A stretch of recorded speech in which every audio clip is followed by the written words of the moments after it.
저희가 에베소서 말씀을 함께 나누고 있습니다. 구원받은 자의 삶의 모습들, 특별히 우리가 어떻게 살아갈지에 대한 그리스도의 참 삶에 대한 부분들을 몇 가지를 나눴었고요. 그런 다음에 우리가 어디서 천국을 이루어야 될지에 대한 부분들을 함께 보았습니다. 우리가 매일 말씀 클리 시간에 지금 민수기 말씀을 이제 출애굽기까지 끝나고 민수기에 들어가는데 광야를 통과하기 전에, 광야를 출발하기 전에 시내 광야에서 율법과 성막을 세우고 그리고 출발하기 직전에 성결케 하는 그 모든 과정들을 우리가 함께 보았지요. 그 과정을 보면 순서가 있었습니다. 그 순서를 보면 이 민수기에서는 사회 정결부터 시작해서 부부의 정결까지 모든 것이 함께 이루어져야 이 광야를 통과하고 걸어갈 때 하나님의 온전한 인도하심이 있음을 말씀을 통해서 우리가 함께 보고 나눴습니다. 에베소서가 그와 마찬가지입니다. 우리가 하나님을 섬기는 자로 또 예수 그리스도를 믿는 자로 그리스도인으로 어떻게 살아야 될지에 대한 부분을 모른다면 우리는 그냥 교회만 왔다 갔다 하는, 우리 지사님 기도해 주신 것 같이 그냥 그런 생활 외에는 아무것도 없지요. 하지만 우리가 이 땅에 그리스도인으로 살아갈 때 능력 있는 하나님의 사람으로 살아가려면 말씀 가운데 우리에게 주시는 그 말씀을 붙들고 우리의 묵은 땅을 기경했을 때에 우리를 통해서 열매가 드러나게 되는 줄 믿습니다. 어디서부터 열매가 가득 채워져야 됩니까? 부부 관계에서부터 채워져야 합니다. 남편과 아내의 관계부터 채워지고 또 부모와 자녀와의 관계 가운데에서 가정이 온전한 천국과 하나님의 은혜를 누리게 되면 그 다음이 사회에서 그 열매를 맺게 되는 거지요. 그렇게 우리 그리스도인의 삶은 모든 것을 변화시키는 삶을 살아야 합니다. 우리 그리스도인이 있는 삶 자체가 내가 있는 그곳이 내가 소금과 빛의 역할을 감당함으로 어둠의 빛을 그리고 썩어가는 세상 가운데 소금과 같은 역할을 감당하는 것이 우리의 역할입니다. 이 역할을 하지 못하면요, 예수님 말씀하신 대로 소금이 맛을 잃으면 그냥 밖에 버려져서 밟힐 뿐이라 라는 말씀이 있지요. 우리가 함께 모여 예배를 드립니다. 하지만 이 예배는 여기서 끝나는 것이 아니라 이제 우리 가정과 사회와 우리가 나가는 세상 가운데에서 이 예배는 계속 연결되어져야지 능력이 나타날 수 있습니다. 우리를 통해서 하나님은 우리끼리만이 아니라 세상 가운데 나가서 어둠에 있는 세상을 변화시킬 수 있는 능력의 사람이 되기를 원하시는 줄 믿습니다. 우리 그리스도인의 삶이 이와 같은 거지요. 그렇게 우리가 세상에 나가면 모든 세상 가운데 우리를 반겨줄 것 같지만 그렇지 않습니다. 세상은 사단과의 전쟁이 준비되어 있습니다. 영적 전쟁이 준비되어 있다는 거지요. 다시 말씀을 드리면 세상은 전쟁터입니다. 여러분들 한 주간 동안 전쟁하고 오지 않으셨어요? 직장에서 사람들과 그리고 관계 속에서 어느 곳을 가든지 긴장감이 없는 세상이 없을 만큼 그렇게 여러분들 전쟁터에서 전쟁을 하고 우리가 이 자리에 모인 것 같은 또 그와 같은 모습이지요. 우리에게는 이 세상에는 영원한 안식처가 없습니다. 성경 말씀처럼 우리는 전쟁터를 지나가는 나그네와 같다라는 거예요. 여러분들 여행 갈 때 여러분들 집에 있는 물건 다 싸가지고 가서 여행하는 사람들이 있습니까? 네, 그런 분들이 있지요. 여행 가면 뭐 필요하다고 이만한 트렁크 한 3-4개씩 가지고 다니시는데 가서 다 쓰지도 못하고 다 하지도 못해요. 여행을 많이 다니신 분들은 딱 백팩 하나 정도만 딱 가지고 갔다 와요. 왜냐하면 여행의 목적이 있기 때문에 그렇습니다. 여행은 여행이지 거기 가서 영원히 사는 것 아니지요. 그래서 여행을 많이 다녔다 오신 분들은 집에 왔을 때에도 꼭 나갈 때 팁을 놔두고 나간대요. 여행 가면 팁 놔두고 나가면 방 청소 다 해놓잖아요. 근데 달라진 거는 팁은 놔두고 가는데 집에서는 돈만 없어지고 방은 그대로 있다고 얘기를 합니다. 여러분들 우리가 나그네 같은 인생을 살아요. 나그네 같은 인생은 흘러가는 그리고 본향으로 다시 돌아가야 될 집이 있다는 것을 우리가 반드시 기억해야 합니다. 소망이 있지요. 호텔 같은 곳에서 영원히 살았으면 좋겠다라는 생각이 있을지 모르겠지만 어떤 호텔도 우리가 영원히 살 수 있는 곳이 없습니다. 인생의 모습도 마찬가지라는 거예요. 호텔에 영원히 살고 싶지만 그것을 떠나야 하듯이 우리는 이 세상에 잠깐 오는 것이지 이 세상에서 영원히 살 수 있는 곳은 아닙니다. 때로는 우리가 이 땅에 살고 주님 부르실 때 가는 것이 우리 인생과 같습니다. 이 세상은요, 마귀와 세상적 가치관을 가진 사람들의 소속되어져 있습니다. 우리 인간이 타락함을 통해서 에덴 동산이 박탈당했지요. 그리고 이 세상은 저주의 동산으로 변했습니다.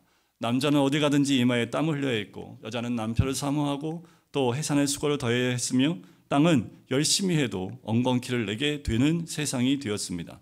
그리스도인은 이 세상에서 하나님이 그리스도의 이름으로 불러낸 사람들이지, 이 세상에서 천국을 이루며 영원히 살라고 하는 곳이 이 세상이 아니고 그렇게 불러준 사람들이 아니라는 거예요. 교회는 하나님께서 이 세상 속에서 건져내시고 부르신 사람들의 달이 만난 공동체일 뿐입니다. 그러고 마귀와 세상의 가치관을 가진 사람들은 교회를 미워할 수밖에 없습니다. 그리스도인들을 미워하고 핍박하고 좋아하지 않는 것은 당연합니다. 놀랄 일이 아니지요. 너무나 당연한 일입니다. 그렇다면 이러한 세상 속에서 그리스도인들은 어떻게 살아가야 될까요? 성경은 우리로 하여금 사랑과 용서의 형태로 세상에 존재하라고 말씀을 합니다. 봉사와 희생의 마음을 가지고 살라고 말씀을 해요. 비록 짧은 생애이며 영원이라는 그 시점에서 우리가 사는 시태와 100년이라는 그 한순간, 영원에 비하면 100년은 굉장히 짧고 짧은 한순간입니다. 그 한순간에도 불구하고 하나님은 우리의 삶 가운데 용서와 사랑과 헌신과 봉사의 마음을 가지고 살도록 부르셨다라는 거지요. 우리 그리스도인들은 이러한 의미에서 하나님께 예배하는 존재입니다. 그리고 그리스도인의 인들로서 그들과 함께 사귐을 가지는 사람으로 부름받은 존재라는 거지요. 그러므로 우리 진정한 그리스도인이라면 이 땅 가운데 존재하는 이유, 하나님의 지상 명령인 전도가 우리가 이 땅 가운데 살아야 될 가장 중요한 모습입니다. 우리 자체가 복음이어야 되고, 또 복음을 소유한 자로 가서 아직 부름받지 못한 자들에게 나아가서 주의 복음을 전하고 그들을 주께로 인도하는 것이 이 땅에서 살고 있는 우리의 사명과도 같은 거지요. 우리는 반드시 기억하셔야 합니다. 그리고 이 땅 가운데서 주의 뜻을 이뤄내는 하나님의 사람이 되어야 될 줄 믿습니다. 자, 그런데 문제는요, 그렇게 살기를 원하지만 사탄이 우리를 그대로 가만히 두지 않는다라는 겁니다. 그냥 문제없이 고통 없이 행복하게 예수 잘 믿고 전도 잘하고 그렇게 살도록 사탄이 놔두지 않는다라는 거예요. 여기에 본문의 주제가 있고요, 우리가 들을 만한 하나님 메시지가 있습니다. 본문 말씀은 에베소를 마무리하는 말씀과 동시에 나그네와 같은 우리가 이 세상에서 어떻게 살아야 하는지 전반적인 부분들을 요약해주는 내용이 오늘 본문의 메시지입니다. 세 가지로 좀 요약해서 말씀을 드리면, 첫 번째는 우리가 이 세상에서 산다고 하는 것은 무엇인가라는 거예요. 궁극적으로 마귀와 실제적인 영적 싸움의 전쟁터라는 사실을 확인해주고 있습니다. 두 번째는 영적 전쟁에서 이기는 비결을 가르쳐주고 있지요. 하나님의 전신갑주를 입고 그리고 믿음의 방패를 들고 성령의 검인 하나님의 말씀과 기도의 무전기를 가지고 살아갈 때 실패하지 않고 실수하지 않는 그 삶의 원리를 우리에게 알려줍니다. 마지막은 복음을 담대히 전하기 위해서 특별히 기도해야 된다는 것을 명령하지요. 제가 오늘 에베소서 마지막으로 끝내려고 했는데 이 첫째, 둘째, 셋째 주제가 너무 커요. 그래서 이걸 다 하려면 한 1시 정도에 끝나야 돼서, 그러면 점심을 못 먹으니까 저희가 두 부분을 나눠서 오늘 일부 말씀을 하고 다음 주에 두 번째 말씀을 나누어서 설교를 하려고 합니다. 여러분들 물속에 들어가려면 뭘 입고 들어가나요? 물속 깊이 들어가려면 잠수복이 있어야 들어갈 수 있지요. 근데 우주에 나가려면 뭘 입어야 돼요? 우주복을 입어야 합니다. 그러면 그리스도인이 죄악된 세상 가운데 살 때는 무엇을 입어야 할까요? 하나님의 영적인 갑옷을 입어야 합니다. 하나님 만들어주신 영적 갑옷을 입지 않고는 이 세상에서 능력 있고 승리하는 삶을 살 수 없다고 오늘 말씀은 이야기합니다.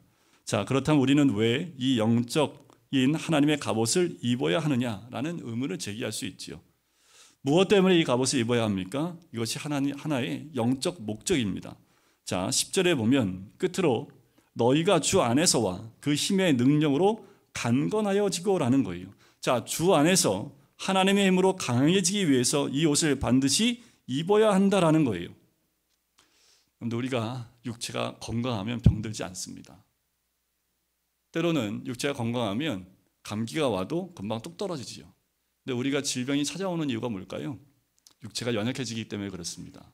과로하거나 피로가 많이 쌓이게 되면 우리의 몸이 힘을 잃게 되면 바로 찾아오는 것이 감기지요. 감기는 만병의 근원입니다. 왜냐하면 몸이 약하다는 신호를 보내주기 때문에 그래요. 여러분들은 몸이 약해질 때 그 반응들이 있지요. 저는 몸이 약해지면 입안이 헙니다. 그러면 너무 괴로운데 감사한 건 뭐냐면 입안이 헐면 쉬라는 표현이구나 라는 것을 금방 알 수 있어요. 여러분들 사람마다 좀 드러나는 증상들이 좀 다르지요. 늘 몸이 약해지면 당연히 질병이 옵니다.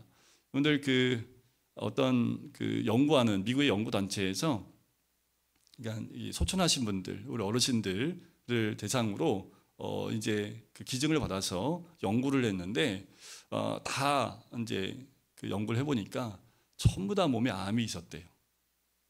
다 암이 있었답니다. 근데 어떤 분은 암이 크게 발현해서 암 때문에 죽었는데 거의 대부분은 암이 있었지만 전혀 문제 없이 건강하게 잘 살다 돌아가셨다는 거예요. 그걸 보면 우리 몸에도 다 그런 질병들이 있습니다. 하지만 몸이 건강하니까 그 질병들이 나를 지배하지 못하는 거지요. 여러분들 영적인 건강도 마찬가지입니다. 우리가 영적으로 건강하지 못하면 사단의 밥이 돼요. 사탄이 늘 틈을 타고 우리에게 들어온다라는 거지요. 그런데 내 영이 건강한지 건강하지 않는지는 내 삶 가운데 영적인 공격이 있는지 없는지를 보면 우리가 깨달아 알 수 있습니다. 여러분들 영적 건강하면 어떻게 해요? 공격 들어와도 이겨낼 수 있습니다. 어떤 공격에도 흔들리지 않고 믿음 가운데 주 앞에 나갈 수 있는 힘이 있는 거지요. 에베소서 1장 19절에 보면 그의 힘의 위력으로 역사하심을 따라 믿는 우리에게 베푸신 능력의 지극히 크심이 어떠한 것을 너희로 알게 하시기를 구한다라는 말씀이 있습니다. 하나님의 능력을 힘입어 영적으로 강해지면 마귀가 아무리 우리를 공격해도 우리는 넘어지지 않고 반드시 승리케 하시는 하나님의 은혜가 있지요. 여러분들 상처받는 분들이 참 많습니다. 상처받는 것 때문에 마음이 그 속이 한이 맺히고 어려움을 겪는 거 많아요. 근데 왜 상처를 받을까요? 문제가 있으면 문제를 해결하면 되는데 그 문제 가운데에서 상처를 받는 이유가 뭘까? 여러 가지 이유가 있을 수 있지요. 상처받는 이유는 우리가 영적으로 건강하지 못하기 때문에 그렇습니다. 그게 상처가 돼서 내가 속이 곪는 겁니다. 내 영이 곪아요. 그러니까 어떻게 해요? 늘 무슨 일에 좌절하고 절망시키는 요소로 변해버린다라는 거지요. 빌립보서 말씀해 보면 내게 능력 주시는 자 안에서 내가 모든 것을 할 수 있느니라. 아무리 똑같은 고난과 문제가 와도 어떤 사람은 그것으로 넘어지지 않고 오히려 이겨내는 사람이 있는 반면에 똑같은 일이 와도 어떤 사람은 어떻게 해요? 마음에 상처를 입고 좌절하고 괴로워하는 모습을 보게 되는 것이요.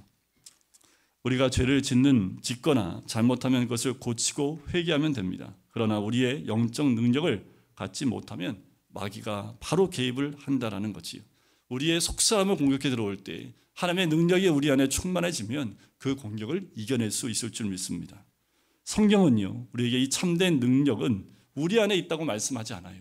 그 능력은 바로 주 안에 있다고 우리에게 알려주고 있습니다.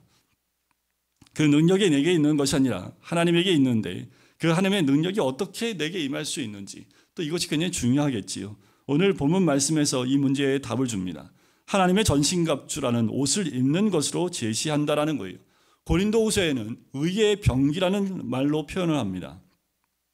그러니까 바울이요, 당시에 이런 표현을 통해서 로마 군인을 연상하는 표현을 많이 씁니다.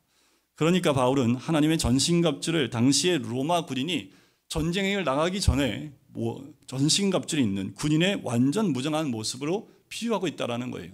마치 지금으로 표현한다면 전쟁 나가기 위해서 완전 군장을 하고 전쟁터에 나가기 위해서 딱 서 있는 군인의 모습으로 지금 현상화하고 있다는 거지요. 마치 이와 같은 모습이 뭐예요? 우리와 같다라는 거예요.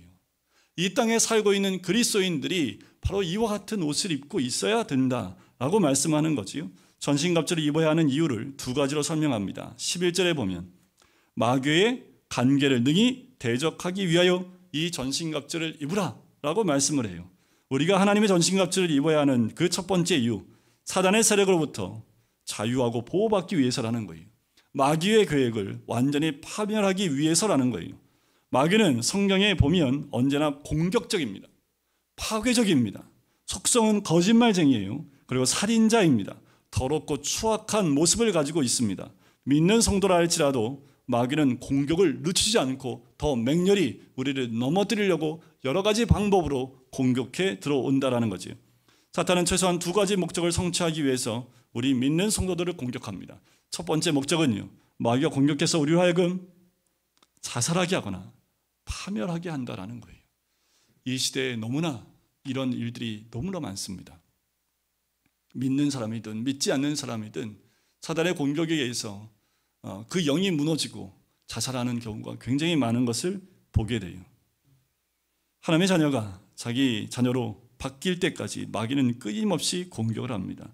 이 첫 번째 목적을 이루지 못하면 마귀는 두 번째 목적을 성취하려고 합니다. 그것이 뭐냐 하면 분열과 시비를 통해서 우리를 절망시키고 하나님의 일을 효율적으로 하지 못하게 만든다라는 거예요.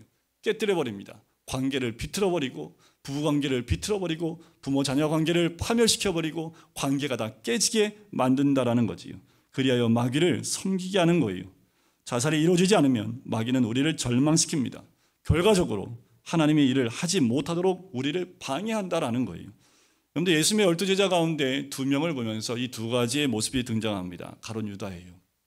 가룟 유다는 마귀의 전형적인 공격에 빠진 대표적인 인물이 됐지요. 인생의 끝이 자살로 끝납니다. 하지만 베드로는 어때요? 똑같은 마귀의 괴계에 빠졌지만 회개하고 다시 돌아온 사람이 베드로라는 사람이지요. 또한 전신갑주를 입어야 될 두 번째 이유가 13절에 기록되어 있습니다. 우리 13절 말씀을 같이 한번 읽어볼까요? 13절입니다. 그러므로 하나님의 전신갑주를 취하라. 이는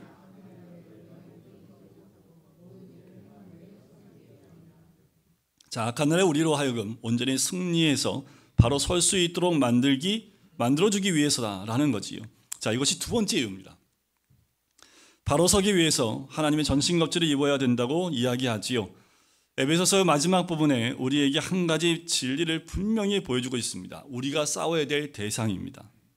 우리가 싸워야 될 대적이 누군지가 굉장히 중요하지요. 보통 싸울 때 싸울 대상이 누군지 모르면 이거는 백패합니다. 누구와 싸움인지를 그 상대를 알면 싸움할 때 전쟁하기가 준비하기가 쉽겠지요. 본문 말씀 12절에 보면 우리의 씨름은 혈과 육을 상대하는 것이 아니오라고 분명히 얘기합니다. 근데 우리는 누구하고 싸워요? 우리의 싸움은 혈과 육에 있지 다른 것에 있지 않은 것을 봐요. 왜 그럴까요? 사단이요, 본색을 드러내면 우리가 바로 알기 때문에 늘 이 사단은 뒤에서 배후에서 조종을 합니다. 우리는 어리석게 이 사탄의 유혹과 괴계에 말려들게 되지요. 그래서 그 배후에서 도사리고 있는 사탄을 보지 못하고 그 사탄이 지배하고 있는 그 사람을 통해서 우리가 공격하고 또 싸우고 있는 모습을 보게 돼요. 사람을 이용하거나 여러 가지 환경과 여건과 빈틈을 이용해서 들어와 우리를 파괴시키는 것이 그들의 목적이지요. 여러분들 데블스 어드버킷이라는 영화를 여러분들 기억하십니까? 1997년도에 나왔는데 지금 봐도 참 잘 만들었습니다. 주인공이 키아누 리브스가 주연이고요. 사탄 역할로 나오는 게 알파치노가 정말 사탄 같아요. 딱 보면 야, 사람의 얼굴을 어떻게 그렇게 정말 사탄처럼 표현했는데 말과 눈동자와 얼굴 표정이요 딱 영 나오면 사탄입니다. 연기를 너무 잘하더라고요. 거기에 보면 한 인생이 나락의 길로 또 유혹의 길로 빠지게 되는 그 과정들을 그려내고 있는데 그 모습을 보면 소름이 끼치는 게 뭐냐면 맨 마지막에 이 키아누 리브스가 깨닫고 돌아와요, 다시. 그런데 사단은 또 다른 유혹의 길을 또 열어놓습니다. 끊임없는 유혹의 길이 열려져 있는 모습을 그리고 있는데 거기에 나와 있는 모습을 보면 결국 많은 사람들이 사단의 그 유혹과 또 그 공격에 넘어지는 그 모습을 보게 됩니다. 여러분들 오늘 본문에 우리는 정확히 알아야 될 사단의 4가지 모습이 등장하는 것을 보게 됩니다. 12절에 보세요. 끝에 이렇게 나옵니다. 통치자들과 권세들과 이 어둠의 세상 주관자들과 하늘에 있는 악의 영들을 상대합니다. 우리가 싸워야 될 상대는 여기에 있습니다. 우리가 싸워야 될 상대가 혈과 육이 아닙니다. 우리가 싸워야 될 대상이 이 4가지의 구분으로 사탄이 등장하고 있다는 것. 사단이 제일 싫어하는 것은 자기 정체가 드러나는 것을 제일 싫어합니다. 하지만 그리스도인들은 여러분들 엑스레이 같은 눈을 보셔야 돼요. 사람을 볼 때, 세상을 볼 때에 눈에 보이는 현상을 보는 것이 아니라 그 뒤에 있는 세력을 볼 수 있는 그 영적인 눈을 가지고 세상을 볼 수 있어야 된다는 거지요. 자, 네 가지 가운데 첫 번째가 통치자들입니다. 이 통치자들이라 하면요, 타락한 천사들이 장악한 세력을 의미합니다. 헬라 말로 루러스라고도 하는데요, 그것은 정치적인 세력일 수도 있고 경제적인 세력일 수도 있고 군사적인 세력일 수도 있고 문화적인 세력일 수도 있습니다. 여러분들, 사람을 상대하는 것이 아니라 그를 붙잡고 있는 어둠의 세력, 통치자들을 상대하여 기도해야 된다는 거예요. 그것을 좀 세 분야로 나누면 특정 지역, 특정 분야, 특정 시기를 장악하고 있는 악한 세력을 우리는 볼 수 있습니다. 특정 지역을 보면 대표적으로 다니엘 10장을 보시면 하나님의 천사가 다니엘에게 오는데 바사 군주가 20여일 넘게 방해하여서 지체되었다라는 표현을 쓴 것을 보게 됩니다. 여기서 이 바사 군주는 어둠의 세력, 즉 그 지역의 악한 영을 이야기해요. 그러니까 여러분, 우리가 한국 땅에 사는 것 너무 감사하지요. 특별히 주의 복음으로 지배된 그 지역에 살고 있는 것이 얼마나 감사한지 모릅니다. 여러분들 가정이 하나님이 지배하는 가정이 되어야 되고, 여러분들 일터가 하나님이 지배하는 일터가 되지 않으면 그 땅과 그 지역은 다 사단의 지역입니다. 그러면 사단의 색깔에 의해서 우리의 삶이 넘어갈 수밖에 없어요. 지배를 당할 수밖에 없어요. 그러니 여러분들 에베소서에서 제일 먼저 천국을 이루어야 될 것이 어디입니까? 부부로부터, 가정으로부터 사회로 확장되어 나가는 이유가 거기에 있는 거지요. 여러분들 지구촌 곳곳에 지역별로 보면 그 지역을 장악하고 있는 어둠의 영들이 있습니다. 오죽하면 어떤 단체는 이 영적 지도를 직접 그리고 있는 그런 단체도 있습니다. 여러분들 그 지역을 지배하는 그 어둠의 영이 있다라는 거지요. 여러분들 금호동에도 이 땅이 온전히 하나님의 땅이 아니기에 이 땅을 지배하고 있는 어둠의 영이 있습니다. 그냥 모르고 살면 안 돼요. 내가 어디를 이사 갈 때는 그 지역을 위해서 기도하셔야 합니다. 그 지역을 덮고 있는 어둠의 영이 무엇인지를 영적으로 깨닫고 대적하여 기도하지 않으면 그곳에 살며 사단의 지배 가운데 들어갈 수 있다라는 거지요. 특정 분야입니다. 악한 세력이 장악하고 있는 정치, 경제, 문화, 예술 등의 분야를 의미할 때도 있어요. 사탄이요, 굉장히 예술적입니다. 우리가 알듯이 이 사탄은 루시엘이라는 천사장이었다라고 우리가 보통 이야기하시죠. 그게 루시퍼가 됐다고 합니다. 음악을 관장했던, 그리고 하나님을 찬양했던 그 역할을 감당했던 천사장이었는데 그가 타락했다라고 얘기를 하지요. 그래서 예술적인 존재입니다. 그래서 음악을 잘 타락시킵니다. 여러분들 음악을 보면 60년대부터, 아니요, 그 전부터 음악을 망가뜨림을 통해서 사람들의 영혼을 혼미하게 만드는 것을 봐요. 근데 클럽 한번 가보세요. 저는 한 번도 안 가봤지만 우리 가면 정신이 없을 겁니다.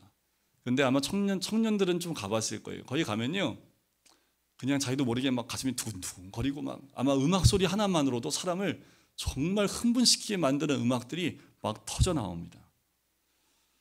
경제계를 마찬가지고요. 돈 때문에 양심을 팔아버리는 일들 너무도 많지요. 때로는 특정한 시기에 집중적으로 어둠의 역사가 일어나기도 합니다. 여러분들 하루를 봤을 때 어둠의 역사가 가장 많이 일어난 때가 언제일까요?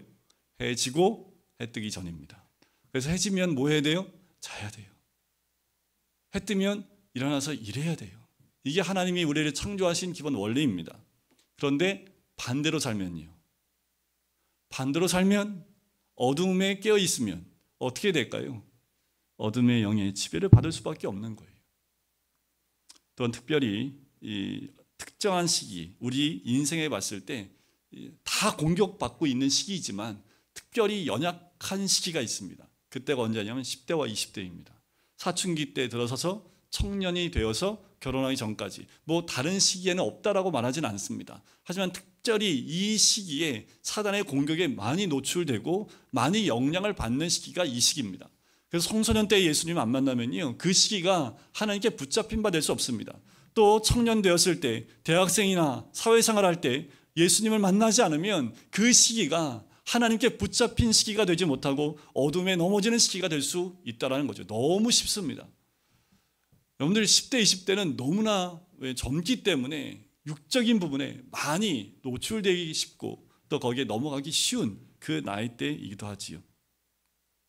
근데 요즘 전 세계를 보시면 폭력의 게릴라가 난무하지요. 전쟁이 터지고 또 많은 사람을 죽이고 또 국가적인 종교 전쟁과 여러 가지 그 모든 전쟁들을 보면 그 배후에 누가 있습니까? 나라를 욕하는 것이 아니라 그 나라를 지배하고 있는 어둠의 영들을 보셔야 하지요. 사탄이 도사리고 있고 그리고 전 세계적으로 세계를 괴롭히고 있는 사탄의 무리가 있음을 우리는 반드시 아셔야 합니다. 다음은 권세들입니다. 이 권세는 권위이지요. 권위를 자랑하는 존재들입니다. 이 권위는 좋은 권위가 아니라 사탄의 나쁜 권위의 일종입니다. 이 사탄의 능력을 행하는 종교들이 많지요. 이단 단체들도 많고요. 이 귀신들의 힘들을 이용하는 영적인 점쟁이의 권위와 같은 것들이 세상을 지배하게 됩니다. 얼마나 많은 사람이 점쟁이를 찾아다니고 또 부적을 갖고 다니는지 몰라요. 네, 권사님들이 왜 이렇게 점쟁이를 찾아다니시는지. 네, 이랬으면 좋겠어요. 딱 가면 네 신 믿지 왜 일로 왔냐고 이런 말을 들어야 할 텐데. 네, 과거에 제가 그런 적이 어떤 큰 교회 그 담임 목사님이 기도하다 보셨다잖아요. 하나님 보여주셨는데 권사들이 몰려다니면서 점쟁이 집 찾아다니는 게 보여주셔가지고 한번 뒤집어 엎으셨다고 하는 얘기가 우스갯소리처럼 얘기하셨지만 가슴 아픈 얘기입니다. 저는 이제 예수님 영접하고 난 다음에 제일 먼저 한 게 뭐냐면 저 집안에 있는 부적이 십자가 걷는 것부터 시작했거든요. 전혀 몰랐는데 이 부적의 능력이 있대요. 귀신의 영이 부적의 능력이 있대요. 근데 저는 저희 집이 때만 되면 부적을 방마다 다 붙어 있었거든요. 그래서 제가 예수 믿고 전도사님이 그걸 알려주시고 난 다음에 다니면서 방마다 다 십자가를 다 걸어놨습니다. 예수 그리스도의 명하노니 귀신을 따달지어다. 그래서 막 다 그 다음부터 십자가 그어진 그 자리에 다시 부적이 붙이지 않았습니다. 어머니가 이제 안 가더라고요. 안 가시고 부적이 사라지기 시작을 했고 이제 더 이상 부적이 붙지 않았습니다. 그런데 이 부적 같은 것들이 아무것도 아님에도 불구하고 그리고 어떤 분은요, 전에도 한번 말씀드렸지만 이 영적으로 이 부적이 태워서 먹는 부적이 있거든요. 굉장히 비쌉니다. 태워서 마시는, 재래 마시는. 근데 그거 영적으로 하나 보여주셨는데 그걸 마시는 사람을 봤는데 완전히 귀신에게 사로잡히는 모습을 봤대요. 근데 이분이 궁금하신 거예요. 뭐냐면 성경책 태워 먹으면 성령이 지배를 받지 않을까 해서 이분이 저 성경책을 태워서 마셔봤대요. 그러니까 얼마나 이분이 갈망하면 그렇게 했을까 이제 웃으면서 듣긴 했지만 그만큼 이 부적이나 영적인 부분에서 귀신의 역할들이 있음을 보게 됩니다. 어둠의 세상 주관자들은요, 모든 죄악과 어둠을 생산하는 것들을 주관하는 세력입니다. 싸움과 폭력과 모든 사기와 거짓말 같은 것들을 주관하는 세력들이죠. 이 또한 사탄이 지배하는 세력입니다. 마지막 네 번째는 하늘에 있는 악의 영들입니다. 이 사단의 실체입니다. 귀신들이지요. 모든 악한 영향들과 더러운 귀신들을 의미합니다. 자, 놀라운 사실, 이 네 가지로 분류된 이 더러운 사탄의 세력들이 은밀하게 숨어 있다라는 점입니다. 여러분들 숨어 있어요. 여러분들 우리가 살고 있는 세상 가운데 다 스며들어 있고 또 숨어 있습니다. 그것들은 언제나 대리인을 선택합니다. 그 대리인들로 하여금 이 나쁜 영적인 공격을 하고 있다는 사실을 우리가 반드시 알아야 합니다. 저 북한 땅은 김정이라는 대리인을 세워서 저 땅을 지배하고 어둠의 땅으로 만들어가고 있는 것을 우리는 아셔야 합니다. 마귀에게 자기 정체를 드러내는 것은 자폭하는 것과 같아요. 그래서 그들은 언제나 대리인의 배후에 서서 역사를 어지럽게 만들고 하나님 백성을 공격합니다. 교회를 공격해요. 하나님의 역사를 방해하는 일들을 앞장서서 해오고 있습니다. 그러므로 우리 그리스도인들이 해야 할 일은 이 배후 세력들을 정확하게 파악하는 겁니다. 겉으로 나타난 대리인이 문제가 아니라 그 배후에 역사하고 있는 세력에 대한 영적 통찰력이 우리에게 필요합니다. 여러분들 영적인 여러분들 보셔야 돼요. 우리가 병원 가면 엑스레이 찍으면 뼈가 나오잖아요. 눈에 보이지 않는 것들을 볼 수 있는 여러분들 영적인 눈을 가지셔야 합니다.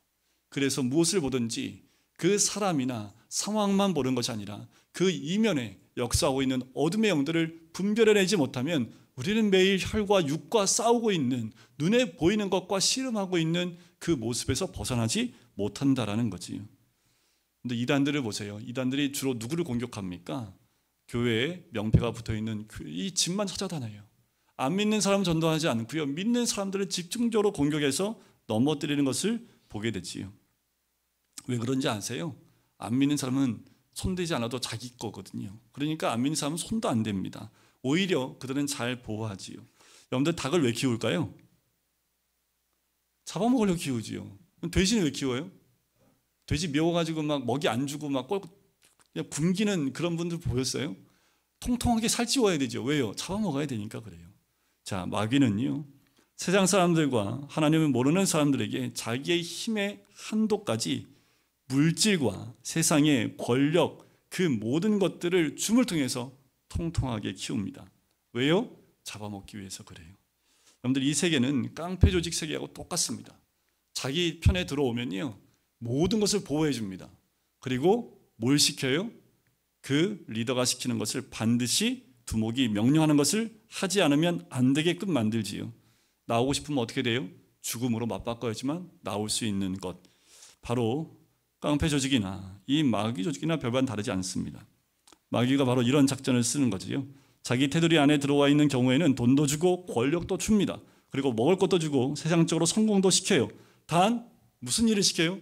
마귀가 원하는 일을 해야 한다라는 겁니다.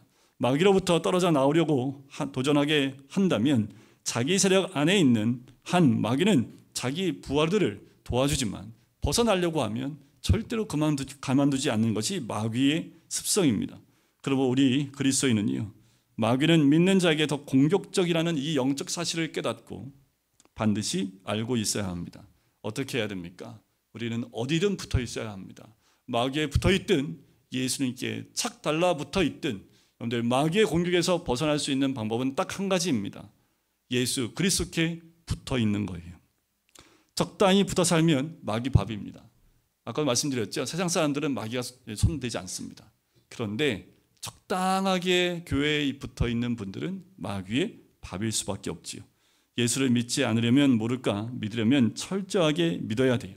예수님께 착 달라붙어 있어야 합니다. 모든 것 가운데. 그래야 사탄의 공격에서 우리는 막을 수 있는 하나님의 능력이 우리에게 부어지게 됩니다. 여러분들, 38선하고 똑같아요. 근데 북한에서 38선 넘어서 남한에 넘어올 때 언제가 가장 위험합니까? 38선에 가까이 내려올 때가 가장 위험하지요. 근데 38선을 넘어서 남한에 딱 넘어오는 순간 뭐가 돼요? 자유하지요.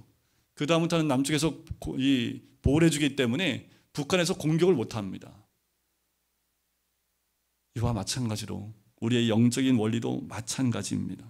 우리가 예수 안에 들어오기만 하면 사탄은 더 이상 자기의 힘을 사용할 수 없습니다. 근데 문제는 뭐예요? 38선에서 왔다 갔다 하는 사람들이죠. 항상 위험한 그 선에 왔다 갔다 하는 거예요. 자, 세상이 한 다리 거치고 있고 한 다리는 죽게 거치고 있고 왔다 갔다 한 그 사람들이 공격의 대상일 수밖에 없지요. 여러분들, 완전한 자유한 주님의 품 안으로 들어와야 주의 보호하심을 받을 수 있는데, 그렇지 않고 자꾸만 세상과 이 믿음의 그 자리에서 왔다 갔다 하면 사단은 반드시 공격하여 자기 편으로 만들어 버린다라는 거지요. 여러분, 우리는 이 영적 원리를 분명히 알아야 합니다. 마귀는 어떻게든 우리를 공격하려고 하고 있어요. 그리고 넘어뜨리고 자기의 백성으로 만들려고 한다라는 거지요. 그들은 우리가 믿음이 없는 그 틈을 교묘하게 공격해 들어옵니다. 연약한 부분들을 치고 들어온다라는 거예요. 그래서 여러분, 일부 때도 제가 말씀을 드렸지만 아버지들은 예수 그리스도의 보혈로 가정을 덮으셔야 합니다. 어머니들은 자녀를 위해서 기도하면서 자녀들이 그 죄의 틈 가운데 사단이 공격할 수 없도록 예수 그리스도의 보혈로 날마다 덮는 기도를 하셔야 돼요. 그래서 우리 가정이 예수 그리스도의 보혈로 덮임받고 보호받고 성령의 도우심 가운데 이 땅 가운데에서 승리하는 삶을 살 수 있는 가정이 될 수 있도록, 또 우리 자녀가 될 수 있도록 기도하셔야 합니다. 그렇지 않으면 어느 순간 사단의 공격에 의해서 우리 자녀들이 무너집니다. 자녀들이 무너지면 우리 가정은 무너지게 되어 있지요. 오늘 우리가 깨어서 기도할 때입니다. 지금 때가 가까이 올수록 더더욱 어둠의 영은 우리를 넘어뜨리려고 우는 사자와 같이 달려두고 있다라는 거예요. 특별히 예수 믿는 사람들 사이에 갈등이 생겼을 때 사탄은 특별히 이 틈을 타고 들어와요.